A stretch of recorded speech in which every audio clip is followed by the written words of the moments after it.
Hello guys, Noor here. So today we're going to review the Galaxy Z Fold 4 and what new features and specs there are.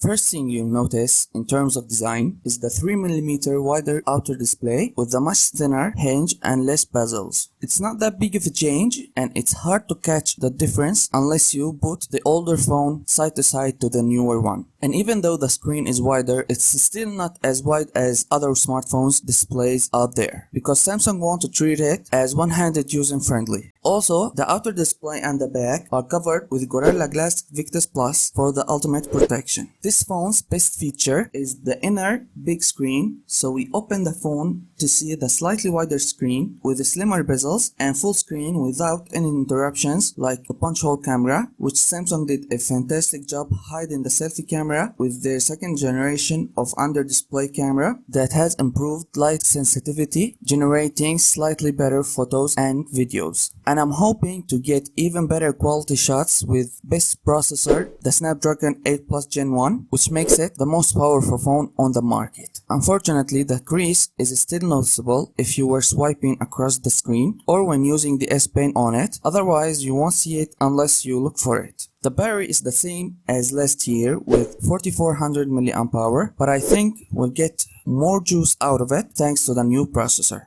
If you watched till here, please consider a subscribe to my channel.